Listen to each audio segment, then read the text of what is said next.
E aí, pessoal, estamos aqui em mais um Mestre Talks, hoje com meu grande amigo, Dr. Emanuel Duque. Ele é médico oftalmologista, especialista em terapia neural, dentre várias outras especialidades.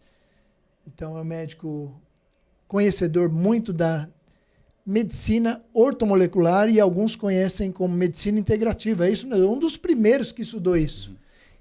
E hoje nós vamos falar sobre o segredo que os alemães... Olha, o segredo dos alemães que vai devolver o amor pela medicina. Cara, será que os médicos aí estão perdendo o amor pela medicina? Bom dia, doutor. Como é que você está? Um prazer tê-lo aqui novamente. Tudo bem, Emerson? Bom dia. É um prazer estar aqui. Que legal. Quer dizer, cara, a gente tem muitos médicos aqui no nosso ecossistema. E eu percebo um pouco disso. Que eles estão perdendo um pouquinho aquele encanto pela medicina.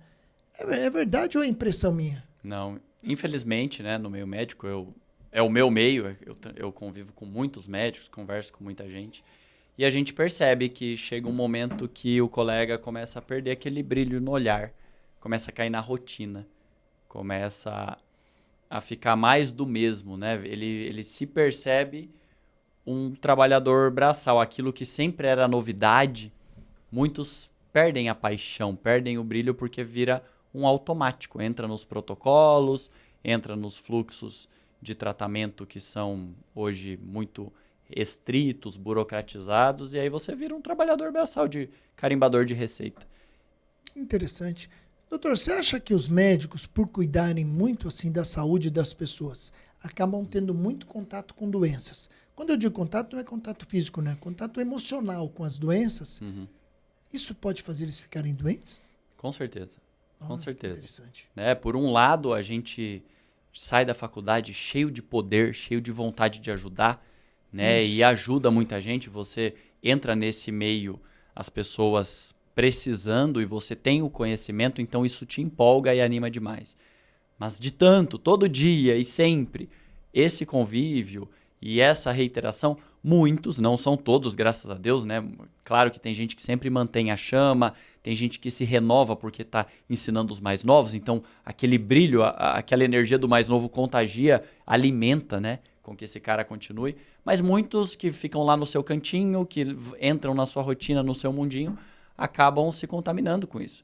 E de tanto conviver com problemas, ele acaba se envolvendo em problemas, ele acaba se deixando afetar por problemas. E isso realmente é um tema a ser visto pelo colega, ele precisa olhar para dentro. Ah, legal. Até porque diz que os médicos têm um tempo de vida menor, doutor, do que o brasileiro. Parece que chega a ser 10, 11 anos de diferença. Você É isso? acredita? É isso mesmo. É isso mesmo. É um paradoxo, né? Ele Enorme. cuida de todo mundo e não cuida dele. Como pode? Como pode? Estatisticamente, você ganhou o diploma de medicina, a tua chance de viver é menor, a tua expectativa de vida é menor. Você vai morrer antes. De tanto estresse que a carreira oferece, né? E você aceita, né? Ninguém te obriga a fazer isso, mas você aceita porque você tem que se doar em muitas situações. Claro que depende da especialidade, claro, nós estamos falando do geral, mas você tem que se doar muito, você perde horas de sono, que é o maior remédio que a gente tem, é muito estresse, tal. E isso, no final das contas, chega a Reduz. conta. No final, chega a conta. Né? A gente vai pagando parcelado, mas no final fica impagável e você paga com a vida. Então, Cara, é uma classe que eu tô dentro e vivo isso também pessoalmente. Vejo os meus amigos vivendo, vejo colegas reclamando ou pedindo ajuda, e a gente precisa olhar para esses colegas, a gente precisa se enxergar. cara, que louco, né? Porque os médicos, né, são talvez as pessoas que mais exercem autoridade sobre nós. Quando as pessoas falam, você algumas coisas aceita, outras relevam. Mas se o médico fala para você, ou você precisa fazer isso, realmente a gente sente essa autoridade que ele tem sobre a gente. Então, é uma classe muito especial que cuida da nossa saúde, da nossa vida. Mas, infelizmente, é o que o doutor falou. Às vezes não tem tempo para cuidar da própria saúde, da própria vida, em prol de cuidar de tanta gente. Isso também se encaixa no perfil no perfil psicológico, sabe? De quem procura a medicina, de quem procura áreas da saúde em geral, mas como nós estamos falando da medicina, porque você entra no perfil... Tem um jogo psicológico que chama Triângulo de Karpman, que é um dos perfis, são 3 perfis. Um deles é o do salvador, é o do curador. E esse é o perfil normalmente de quem cuida dos outros. Quem entra nesse jogo, nesse perfil, ele cuida de todo mundo, ele salva todo mundo, mas o grande problema desse cara é que ele não se cuida. Então ele dá muito e recebe pouco no quesito de autocuidado. Ele ganha porque ele tem prestígio, ele ganha porque ele tem autoridade, mas ele perde muito porque ele não se cuida, então ele tem um calcanhar de Aquiles, ele tem uma fraqueza. Entendi. Tá? E ele ganha, e volta e meia quem se coloca como vítima desse salvador, né? Porque um salvador precisa de uma vítima. Alguém que precisa ser salvo é porque ele é uma vítima de alguma coisa, de um vilão.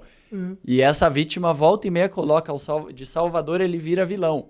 Porque ela esperava tal coisa e ele não entregou tal coisa, então agora ele é vilão. Então, você que está ali no papel de médico, querendo ajudar, querendo salvar, querendo fazer... Daqui a pouco a pessoa te enxerga como vilão. Aquilo é uma dor enorme, é uma coisa muito forte que acontece. Porque às vezes você mesmo se pune, porque você não conseguiu salvar tal pessoa, você não conseguiu curar tal coisa, a pessoa ficou com uma sequela, aconteceu tal problema. Então esse tipo de sentimento que o médico carrega, é claro que vai diminuir a vida dele, porque isso não é uma vez só que acontece em algumas. E muitos desanimam. Eu vejo muitos colegas desanimados e a maioria tem essa virada depois de um problema assim, sabe, cara? Algo deu errado. Entendi. E nós somos falhos, nós somos, né? A gente tá ali, claro, com inteligência, com protocolos, com conhecimento e tecnologia para fazer tudo da maneira mais segura, mas cada pessoa reage de um jeito e a gente também é falho. E algo, quando não sai, a culpa é muito pesada. É pesada. Deve ser assim uma oscilação muito grande, né, doutor, entre alegrias e tristezas. Sim. Acontece isso? Muito, muito. Eu sei que, é claro, deve ter algum dado, mas assim, mais ou menos, se a gente fosse colocar em números entre sucessos e insucessos, eu sei que deve depender da área também, mas a gente consegue ter uma ideia? Fala assim, a gente tem 80% de sucessos e 20% de insucessos, sei lá. Mais ou menos, não precisa ser nada... Realmente difícil. Varia demais, porque... Varia de cada área. Chegam em câncer avançado, não sei o quê, a taxa de sucesso cai muito. Sim. Cirurgia de catarata, a taxa de sucesso é enorme. Tá. Então, depende muito da área. Mas sempre tem uma taxa de insucesso. Sempre tem. E eu imagino, doutor, que o insucesso machuca muito mais, tem muito mais peso do que o sucesso. Sim. Você precisa de 100 sucessos para conseguir equilibrar com um insucesso. Isso mais ou menos por aí? Sim, isso já é medido, né? Não só na medicina, mas em todas as áreas. Um insucesso, uma notícia ruim pesa no mínimo 3 vezes mais no que você carrega ela do que a euforia de uma comemoração. Sucesso. Então o teu time foi campeão, comemora. O teu time foi rebaixado, pesa 3 vezes no mínimo. Você fica ali sofrendo por semanas, meses, do que o outro que foi campeão comemora uma semana no máximo e depois já esqueceu. E assim na medicina a mesma coisa. Nossa, que legal tal. Mas o que deu errado você vai carregar às vezes a vida inteira. Entendi. A gente lembra a vida inteira de alguns casos que, putz, isso aqui... será que se eu tivesse feito aquilo poderia... Agora, aqui vem um ponto importante, Emerson, para a gente alertar o paciente. Todos somos pacientes num momento, né? Mas aqui, quando você procura um profissional de saúde, não existe 100% de sucesso. Então, fuja de quem te promete, com certeza, o resultado dentro da área da saúde. Não existe isso. Não, é impossível eu garantir resultado. Por isso que a gente fala que a medicina é uma ciência de meios. Então, eu posso te garantir que eu vou dar o meu melhor, eu vou fazer o melhor que eu tenho. Então, os meios que eu tenho, eu vou te conduzir da melhor forma. Agora, o resultado, Depende da interação, do que eu vou fazer com como o teu organismo vai responder naquele momento. E isso é imprevisível. Né? A gente faz tudo para tornar o mais previsível possível. Para isso que existe a ciência, para isso que existem estudos, estatística. Mas claro que sempre tem. Cara, isso deve mexer muito, hein? Eu nunca tinha pensado por esse lado. Quer dizer, é uma responsabilidade muito... Sabia que era uma responsabilidade muito grande, né? Mexer com vida de pessoas, com saúde e tudo. Mas olhando para esse lado agora, sabendo que a medicina também não é exata, né? Não tem como, e pessoas reagem diferente, por exemplo, somos 8 bilhões de pessoas diferentes, Sim. com organismos diferentes, com coisas então, e também é sabido que alguns medicamentos funcionam muito bem para a maioria, mas não para todos. É isso, né? Exato. Um remédio que é para dor de cabeça funciona em 80% dos casos, mas aqueles 20% não funcionam. Exato. Então, isso deve servir para tudo, doutor. É mais ou menos isso? Então é difícil, hein? É uma área que a gente tem que lidar com isso e administrar tudo isso emocionalmente pesa demais. Né? Pesa demais. Entendi. Como a gente sempre busca estar dentro de margens de segurança e tudo, claro que a maioria das vezes a gente consegue chegar, mas é imprevisível. A previsibilidade não é um fator que a gente pode garantir 100% dentro da área da saúde. Entendi. Isso é lindo, tá? A gente está sei, falando do lado, né? do lado ruim, mas nós vamos contar um segredinho ali depois. Que vai ajudar. Que vai ajudar porque mostra como que isso é lindo também. Entendi. Na verdade, por exemplo, um clínico geral, ele cuida da pessoa como um todo e depois ele direciona para o especialista. É mais ou menos isso? Sim, o que ele resolve 80%. Mas ele resolve bastante coisa também. Muito. Então ele acaba nem mandando. Isso, quando precisa. Quando precisa, casos ele manda. de especialista, aí ele tem que derivar. E daí o especialista consegue ver mais específico um problema ali mais direto. Exato. Seria isso. É. Mas a carga é muito grande, né? A carga emocional, a carga de trabalho. E chega um momento que o médico, por conta disso, ele começa a viver mais ou menos no automático. Exato. No automático de... O cara está com problema, ele já receita aquilo que ele já está acostumado, que mais funciona, e vai para o automático. Quer dizer, ele acaba nem... fica no automático. Um lugar muito bom para você ver isso é no atendimento SUS ou um atendimento convênio. Por que eu estou falando? Deve haver diferença entre o SUS e o convênio particular? Não deve haver. Tá? Isso, eticamente, não tem lógica isso acontecer. Sim. Mas, na prática, tem a lógica do seguinte. Eu tenho 70 pacientes para ver hoje. É humanamente impossível. Então eu posso falar assim, não, então por que você não atende 20? Eu posso atender 20, mas daí a fila vai ficar de 5 anos e não de 2. Então, essa é a conta que acontece. Então, é melhor ver 70 e você resolver a maioria. Só que com 5 minutos por paciente dentro da sua sala, você não tem como perguntar, como é que tá? E a tua filha melhorou? E como é que você tá? E você tá comendo o quê? Você não tem como perguntar isso. O que você tá sentindo? É isso. Porque, claro que a pessoa já veio... Você está no ambulatório, por exemplo, de especialidade. Ela já veio com aquela... Eu sou oftalmologista. Ela já veio... doutor, meu óculos está ruim. Tá bom, eu vou olhar o óculos, vou examinar, vou medir a pressão do olho, vou ver o fundo de olho. Nada. Chamou atenção, passou o óculos e próximo. Tá tudo bem. Né? Claro, quando a gente encontra alguma coisa, a gente deriva. Agora, com essa fila de pacientes, com vários pacientes para você ver a correria que isso acontece... O médico entra no modo automático. Ele entra no modo chat GPT. No modo, eu escuto, já vou... Quando você vai, cada palavra que você fala, o jeito que você entra, eu já vou unindo os sinais e já vai sentir... diagnóstico. Né, já vou entendendo que aqui aí eu examino, é isso, tchau. Isso quando examina, o oftalmo examina ainda. Agora, tem médico que nem examina. Nem examina. Nem olha para o paciente. É isso que eu falei, é só você ir no ambulatório, só escuta. SUS, que assim... tá, não sei o que, faz quanto dia? Não sei o que.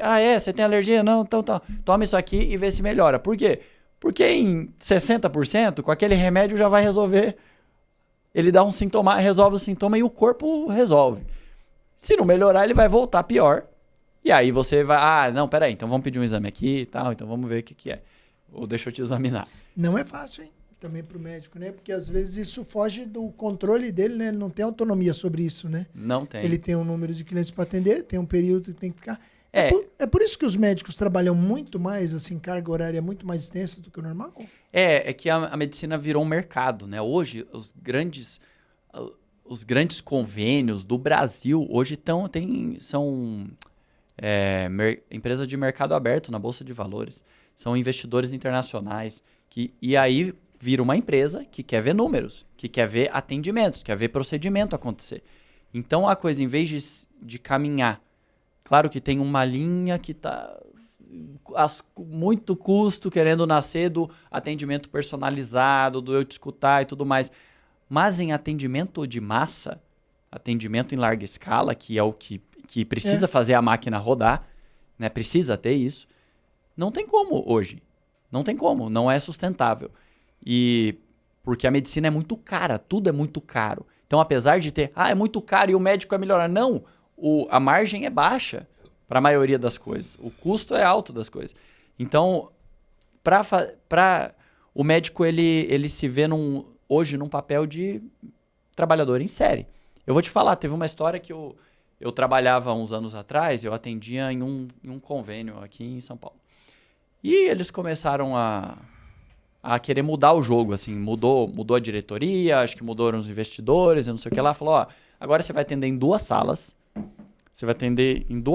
e vai ser o seguinte, uma enfermeira vai receber o teu paciente, ele já vai chegar com alguns exames prontos, ela vai colocar ali na cadeira, você só vai ver o grau dele, vai falar para ela vai dar a receita e liberar. Você já vai estar na outra sala fazendo a mesma coisa com o outro, quando você voltar já vai ter outro, depois você vai para o outro. Então eu não ia nem receber o paciente, nem escutar ele direito, eu ia ser um técnico de fazer um negocinho e a enfermeira receber, a enfermeira liberar, a enfermeira não sei o quê, e eu e o paciente nada. Foi um Isso momento para reduzir custo. Para aumentar a produtividade. Para reduzir custo, aumentar a produtividade. Foi o momento que eu saí. Eu não aceitei trabalhar assim. Né? Quando eles propuseram isso, eu falei, nem me põe, nem conta comigo. Eu não fiz faculdade para isso. O paciente não merece isso.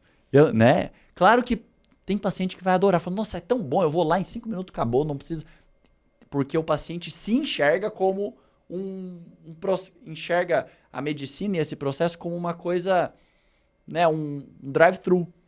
Né? Um fast food agora é um fast medicine. Vou lá, resolve meu problema. Como se ele fosse uma máquina que precisava de um conserto.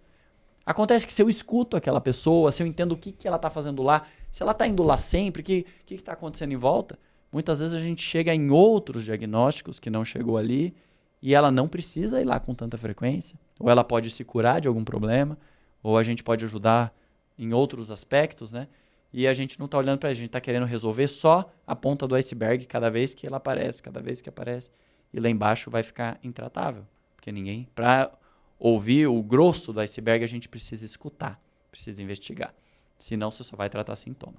Entendi. Eu tenho a impressão que os médicos, quando eles saem da faculdade, eles estão ávidos assim por conhecimento, por tudo.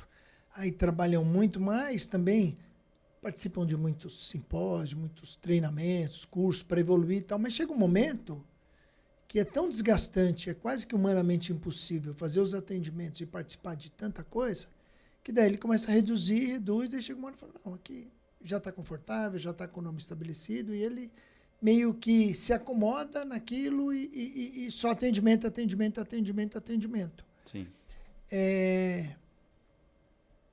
Isso é um pouco complicado, né? Porque, veja bem, é uma área que está atualizando direto. Então, às vezes, a gente vê um mesmo problema, tem várias formas de se resolver, de acordo com o conhecimento daquele médico. E é complicado, né? O fator humano, doutor, está deixando de existir, né? Essa questão de entender o paciente, entender por que ele chegou naquele problema, o que levou ele a ter aquele problema, o que ele deixou de fazer para gerar aquilo. Pensando nisso, o doutor acredita que prevenção ainda é o melhor remédio? Deve ser a prevenção de uma forma geral? Isso é certo, né? Isso é estatístico. Primeiro ano de faculdade, nas primeiras aulas de medicina coletiva que a gente tem, a gente aprende que a prevenção, a medicina, né, a medicina tem outro nome agora que eu não sei, não me lembro, mas a prevenção como saneamento básico, como escovar o dente, como lavar as mãos, coisa assim, besta, sabe? Coisa que, Básico. assim, você sair da Idade Média e começar a lavar mãos, água encanada e esgoto. Só isso já previne um monte de consequências, assim, um monte de infecções, um monte de doença na infância. Isso vai ajudar essa criança a chegar na faculdade, porque, às vezes, infecções que ela tem por água contaminada na infância faz o cérebro dela não crescer muito, então ela não vai ter nem QI para passar no vestibular, para entrar na faculdade. Caramba. Então, assim, olha a consequência a longo prazo que isso dá só de você colocar um esgoto, uma água encanada.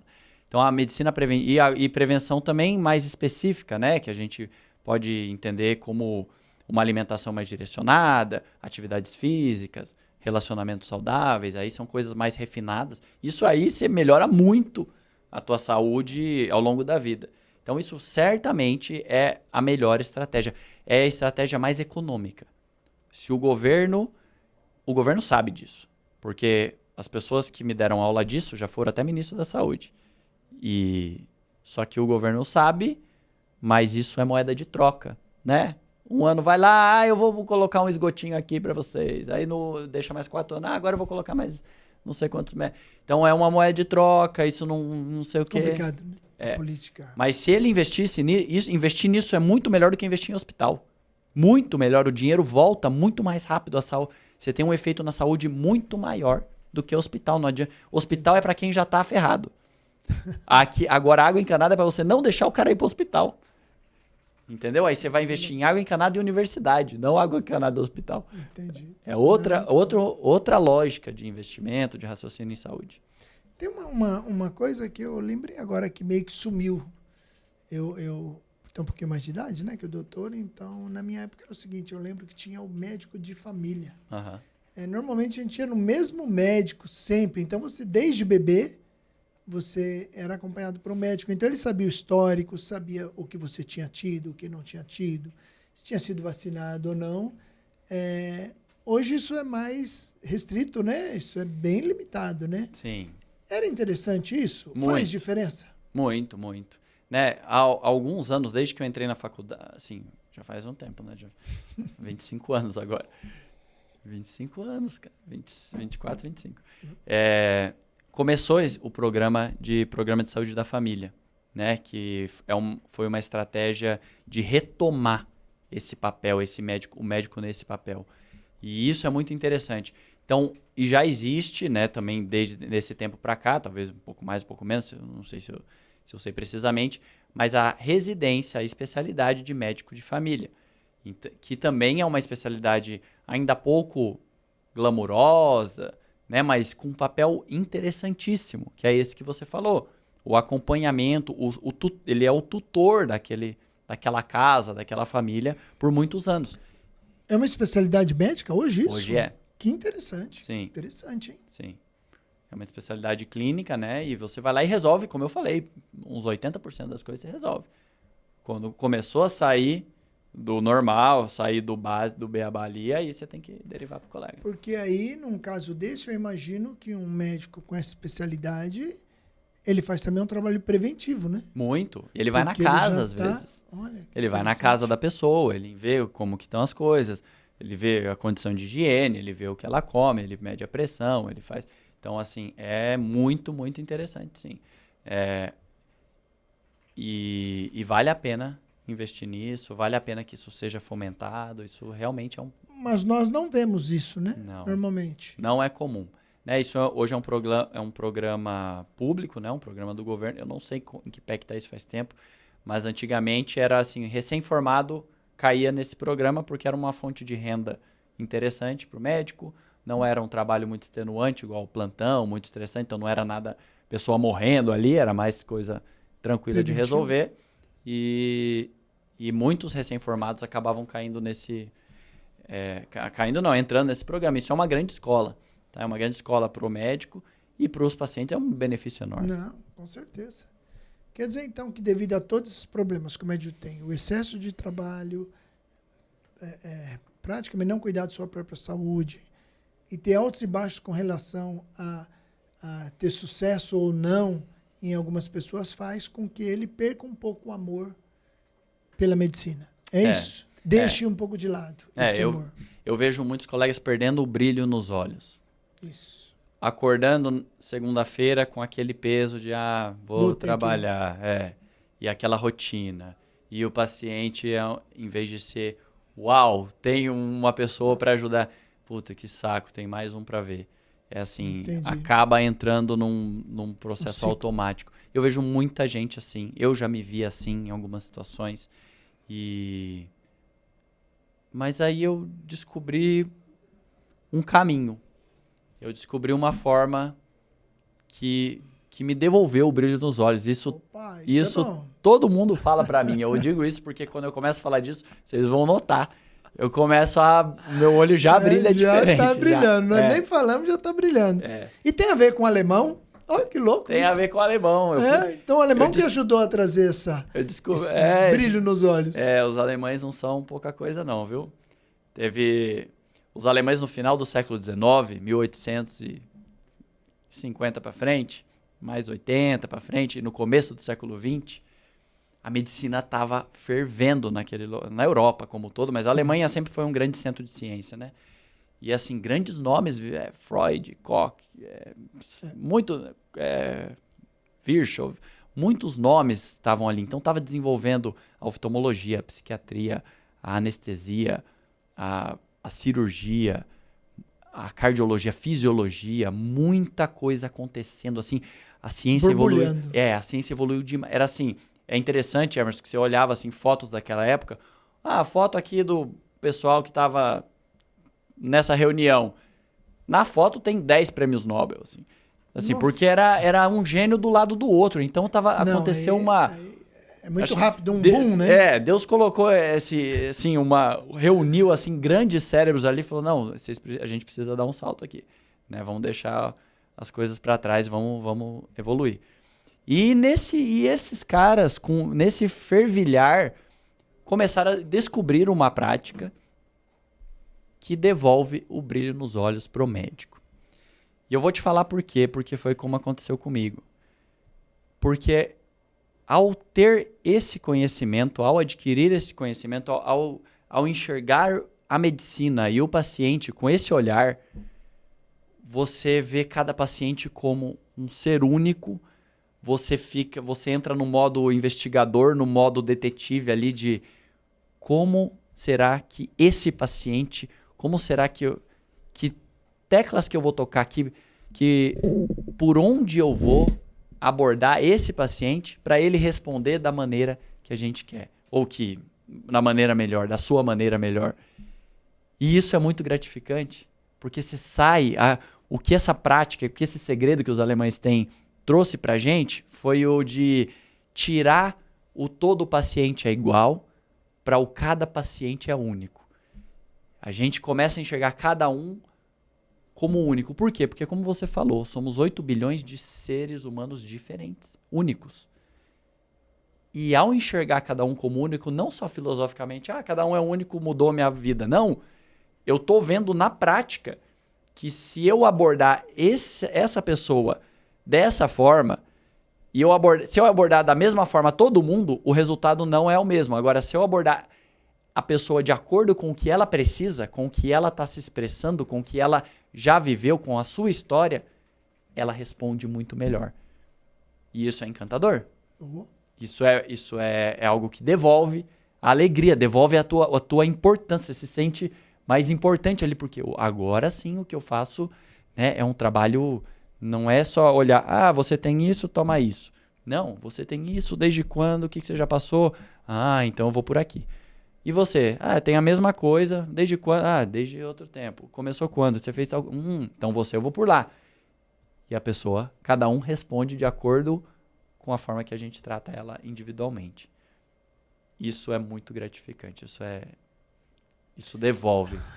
Eu tô falando devolve porque devolveu para mim e para muitos outros colegas com os quais eu tive o prazer de dividir esse segredo. E agora tô eu curioso aqui, todo mundo curioso também, que ele só falou que é bom, que é alemão e tudo mais, e ele não sabe o que é, né? Por favor, doutor, esclarece pra gente o que é essa coisa que traz um brilho nos olhos, é a vontade, o amor pela medicina, o amor em ajudar, que nunca saiu, mas ele ficou um pouquinho apagado devido a esses problemas. Qual o nome disso? Eu estou falando da terapia neural. Na terapia neural, não como uma especialidade, um conceito assim, leia a terapia neural. Não. Como uma forma de enxergar a saúde, uma forma de enxergar o processo de adoecimento do paciente. A gente ali, esses médicos do fim do século XIX, começo do século XX, de Alemanha, Rússia, Inglaterra, construíram conceitos que ficaram meio em segredo ali. Os alemães conseguiram costurar esses conceitos e gerar uma nova forma de fazer medicina. Não uma nova que é contra a atual. Pelo contrário, ela complementa muito bem. Mas é uma visão de medicina que não foi tão espalhada e é muito eficiente e muito gentil, ela é personalizada, ela é feita à mão para cada paciente que chega ali. A terapia neural, e ela, o que ela traz? Do que eu estou falando? A gente começa a enxergar o processo de adoecimento de uma maneira que enxergar como aquele paciente construiu o seu processo de doença. Cada um constrói 2 pacientes com pneumonia. Cada um constrói a sua pneumonia. Não são a mesma coisa, não são o mesmo paciente, eles não têm a mesma história. Cada um constrói dentro de um contexto. E esse contexto é muito importante para a gente ajudá-lo a sair daquele quadro. Eu posso simplesmente, como médico tradicional, tenho radiografia, pneumonia, dou um antibiótico, tchau. Na maioria das vezes, a pneumonia vai ser debelada. Só que uns depois vão ficar com uma diarreia crônica como consequência do antibiótico, outros não vão tratar corretamente, essa pneumonia vai se agravar. Outros vão ter outra pneumonia daqui 6 meses, porque não mudaram o seu estilo de vida. Então, vários fatores que não foram observados quando eu escutei esse paciente, quando eu me contentei com o diagnóstico de pneumonia. Agora, se eu entendi como que esse paciente chegou a esse quadro, se eu entender que a história dele, as doenças que ele já teve, as cirurgias que ele já fez, o contexto, o que ele estava vivendo quando surgiu essa doença, eu consigo ajudá-lo de maneira cirúrgica. E dar um antibiótico também. Só que, ao mesmo tempo, estimular que o seu próprio organismo encontre uma saída daquilo ali. Para que não se repita, para que não se agrave, para que aquilo saia, para que aquela infecção gere um aprendizado para o sistema. Muito bom. E a terapia neural, ela faz parte de um tipo de medicina integrativa, então? Sim. Que cuida do ser humano assim como um todo, buscando mais a causa do que o efeito. A terapia neural ela é uma prática integrativa de essência. Tá. Antes de surgir o termo integrativo, a terapia neural já é integrativa, assim como a medicina chinesa, que é antes desse conceito, já é integrativa por essência. Isso. Integrativa quer dizer que a gente considera tudo o que está acontecendo e não está olhando só o diagnóstico. Mas o grande segredo que os alemães pegaram e destrincharam e que traz é a gente olhar para o sistema nervoso. É olhar para o sistema que deixa com que o paciente adoeça ou que promove com que o paciente se cure. Esse é o grande segredo, que é pouco explorado ainda. Já cada vez está crescendo mais, porque a medicina está percebendo que é por ali o caminho, né? Hoje, ainda mais agora com IA, a IA vai falar, gente, tá na tua cara há 100 anos e vocês não estão vendo. Até a IA tá falando já qual o caminho. Mas a gente agora está começando a olhar um pouquinho mais para isso, mas ainda é pouco. Porque isso é muito antigo, esse conceito, muito antigo, já tem um século, e ficou em segredo por muito tempo. Ele é pouco dito, ele é dito nos corredores. Né? Ele veio para a América Latina, inclusive, meio uma coisa de corredor. Foi um médico aqui da Colômbia lá para a Alemanha levar um paciente dele que não conseguia tratar com nada. Foi para os Estados Unidos, foi para a Clínica Mayo, foi para o mundo inteiro. O cara era o dono da Avianca, o presidente da Avianca. Na época, isso 1960, por aí. Era um grande milionário colombiano. Foi para o mundo inteiro e não resolveu um problema que ele tinha lá, não lembro agora.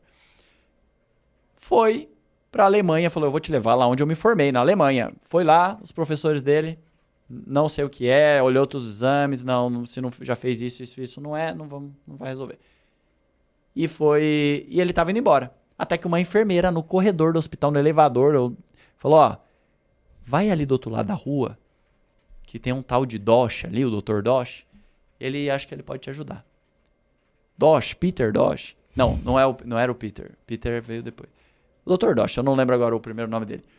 Ele foi o grande divulgador da terapia neural. Ele foi discípulo direto dos irmãos Hunick, que são os alemães que em 1925 desenvolveram isso. E Dosch estava lá atendendo gente pra caramba. O consultório dele era sempre cheio, tratando a pessoa do ponto de vista do sistema nervoso. O que é isso? É entender que a pessoa está adoecendo porque o sistema nervoso dela permitiu que ela adoecesse. Isso, gente, eu tô falando assim, parece uma coisa... tirou do nada, tá sonhando. Eu tô falando, você que é médico e nunca ouviu falar disso, você vai ouvir falar de outros aspectos de fisiopatologia, outras formas da doença ser construída através do sistema nervoso. Não é outras formas, é um outro ponto de vista. Você vai entender que, apesar de ter uma bactéria que vai lá e faz a infecção, quem dá as ordens para ter todo o processo inflamatório, de vasodilatação, de APD, de pegar as células de defesa e ir lá e resolver o problema, de falar para o baço, ó, faz mais macrófago, de mexer na circulação, fazer uma febre, é o sistema nervoso. Então, quem autoriza a doença acontecer é o sistema nervoso, apesar de uma bactéria estar lá. Apesar de uma genética propiciar. Então, quando a gente começa a olhar por esse lado, é aí que é o segredo. É olhar para o sistema nervoso no lugar que ele merece. E o Dosch fazia isso, levou esse médico, falou, não temos nada a perder, já estamos voltando para a Colômbia. Vamos ali, né? Atravessa a rua. Foi lá, fez uma injeção na próstata. O cara, eu não lembro qual era o problema dele, uma dor na barriga, não sei o que era. Não me lembro agora. Fez uma injeção na próstata, porque ele tinha tido muita gonorreia antigamente. O cara sarou na hora. Nunca mais teve o problema dele. E aí esse médico da Colômbia falou, não, eu tenho que aprender isso. Ficou ali com esse professor, posso ficar aqui te acompanhando? Ficou lá 1, 2 semanas, não sei. Aprendeu um pouco, voltou para a Colômbia, falou, gente, conheci um negócio diferente. E começou a montar a escola colombiana, que foi da onde se espalhou para a América Latina toda. O segredo dos alemães, que vai devolver o seu amor pela medicina, que devolveu o meu e vai devolver o seu independente da especialidade, é conhecer o papel protagonista do sistema nervoso em cada processo de doença. E melhor, conhecer é uma coisa, mas é saber tratar. Porque aí, Emerson, o que acontece? Aí o médico tem uma ferramenta na mão interessantíssima. Não é um remédio para cada doença. Um remédio para a próstata, outro para o coração, outro para o pulmão. Claro que esses remédios têm o seu lugar. Mas aí ele vai conhecer que, já que o sistema nervoso está por trás de tudo, eu tenho um remédio, uma única droga que conversa com o sistema nervoso. Em vez de eu conversar com a doença no final, eu converso com a raiz, que é o sistema nervoso. E essa droga é um anestésico local, um anestésico simples. O primeiro anestésico que foi sintetizado em 1905, chama procaína. Um anestésico simples, que vai embora muito rápido do corpo, não tem efeito colateral. E ele conversa diretamente com o sistema nervoso. E o sistema começa a se regular melhor. Muito bom. É revolucionário. E o doutor quer trazer o brilho nos olhos dos outros médicos. Claro. Por isso que faz alguns... Eu sei que já tem mais de 100 anos, né? Tem. Porque teve a festa agora de 100 anos da terapia neural, que foi na Alemanha. O doutor, inclusive, participou e foi um dos palestrantes. Eu acho que o único brasileiro palestrante médico nesse evento. Muito especial. E hoje, né, o doutor já ministra alguns cursos para ensinar terapia neural para outros médicos. Inclusive, tem uma empresa que faz eventos internacionais aqui no Brasil, vindo pessoas de fora do país, os maiores nomes de fora para fazer evento. E, então, fala isso para os médicos. Os médicos tiverem interesse, ou como que te acham, o Instagram, como que pode fazer contato. Se interessar por isso, é especial. Exato. Eu falo do fundo do coração que isso é algo que você deve conhecer. Conheça a terapia neural. Se você é ginecologista, cardiologista, reumatologista, ortopedista, independente da sua área, conhecer o papel do sistema nervoso dentro das doenças que você trata, dentro dos pacientes que você trata, né? Você vai parar de tratar doença, você vai começar a cuidar de pessoas. Dentro das pessoas que você vai tratar, conhecer o papel e principalmente saber como tratar, vai mudar a sua clínica, vai mudar a sua prática. Dentro do seu consultório, você vai ter uma ferramenta para fazer ali. Você faz aplicações, um procedimento no consultório ambulatorial, que pode mudar a vida do seu paciente, pode acelerar os resultados, melhorar os seus resultados. Você vai usar menos remédios de farmácia. E mais do que isso, vai ganhar mais prestígio, porque o paciente vai ver, eu vou lá e eu resolvo. Em vez de eu vou lá, ele passa um remédio, aquele remédio é bom. Aí o remédio que é bom, não é você que é bom. Agora, quando você faz o diagnóstico e faz o tratamento, você fica bom. Você ajuda o paciente. Muito bom, muito bom. Pense, assim, ouça falar nisso. Eu estou à disposição. Como o Emerson falou, eu trago professores de fora, eu ministro cursos e aulas. Fui chamado agora, Emerson, não te falei, para participar de uma pós-graduação na Argentina. Esse ano, em maio, eu vou dar uma aula. Tem encontros presenciais, vem professores também da Europa. E tive a honra de ser chamado por uma colega para participar. E vai ser muito interessante também dividir com esses outros colegas. Então, é uma prática que médicos do mundo inteiro já estão se atentando, que isso é revolucionário. Eu estou à disposição, meu nome é Emanuel Duque, meu Instagram é dr.emanuel com 2 M's, .duque. Lá eu falo de terapia neural, mas me manda um direct se você tem interesse, os próximos lançamentos que a gente tiver de curso, de formação, de acompanhamento, de mentorias, nós vamos te avisar. E esse segredo pode mudar a sua vida. Uma coisa, Emerson, só que eu quero deixar aqui. Ontem à noite, um colega me mandou mensagem e falou, Manu, eu tenho que te contar uma coisa. Falei, o que é? Então, eu tô desistindo da minha especialidade, eu vou fazer residência de outra especialidade agora. Vou fazer residência de oftalmo. Falei, sério? Oftalmo? Eu sou oftalmo.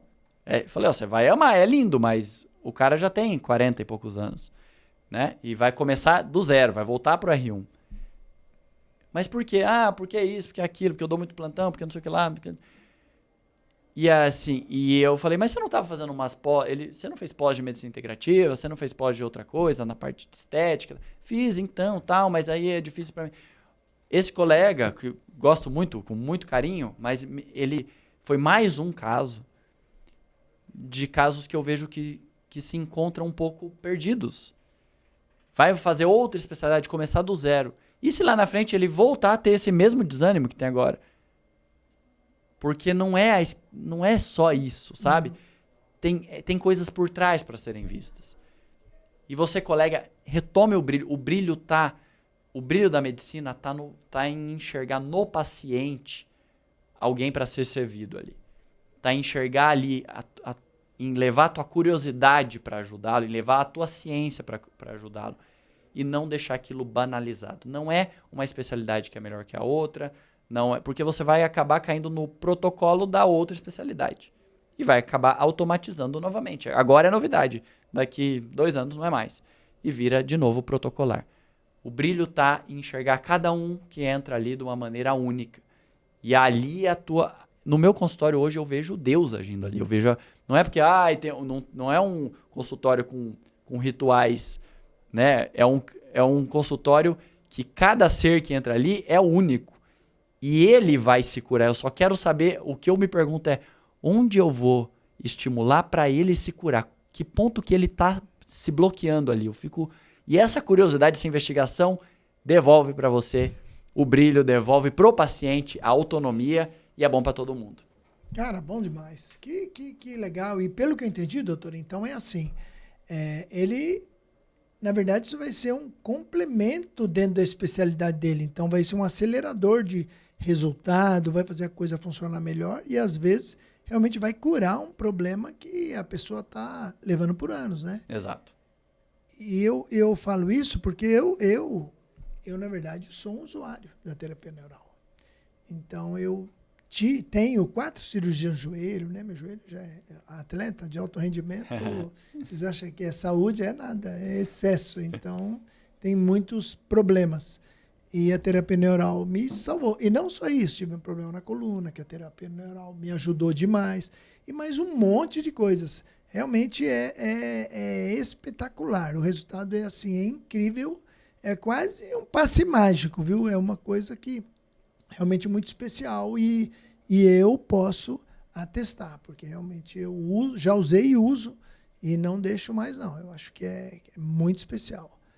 Agora, doutor, eu queria ficar falando o dia inteiro, mas Sim. O tempo tá louco, já passamos do tempo, mas é assim.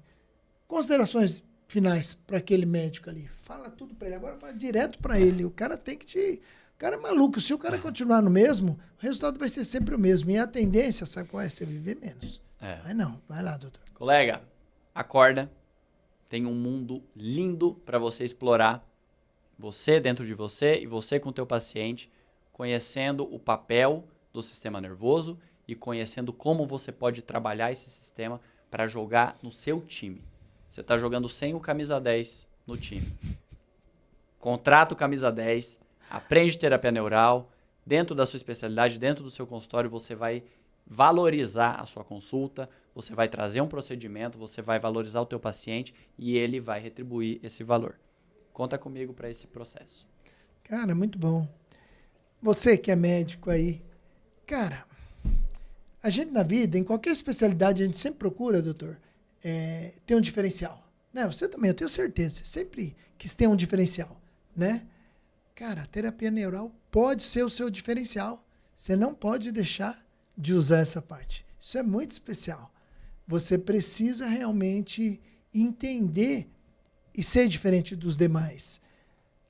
O doutor falou uma coisa aqui muito interessante. Ele falou o seguinte: quando você trata um paciente e ele é curado, ele sai falando, nossa, o remédio que ele me deu foi muito bom. Agora, quando não é curado, ele fala, aquele médico é muito ruim. Ou seja, quando você acerta no medicamento, o medicamento é bom. E quando você erra, você é ruim. Cara, para com isso. Vamos mudar o contexto. Vamos deixar o corpo dele se curar através do seu conhecimento, da sua pesquisa. Vamos cuidar a causa, não o efeito. Quando a gente acha a causa, o problema vai embora. E o corpo se regenera e se cuida sozinho. Se eu fosse médico, eu não perderia essa oportunidade de jeito nenhum. Cara, entre em contato com o doutor, ele vai te dar mais orientação, mais explicação. Ele é muito acessível, difícil o médico que é tão acessível quanto o doutor Emanuel. Então, não perca essa oportunidade. dr.emanuel com 2ms.duque. Entra lá. Faça a sua pergunta, entre em contato, ele vai ter prazer em te orientar e te falar como funciona. Cara, e por incrível que pareça, é muito mais simples do que nós falamos. Nós falamos muito aqui, mas é muito simples. Então, o conhecimento que você vai precisar adquirir é muito rápido. O doutor vai te dar um treinamento rápido, eficiente.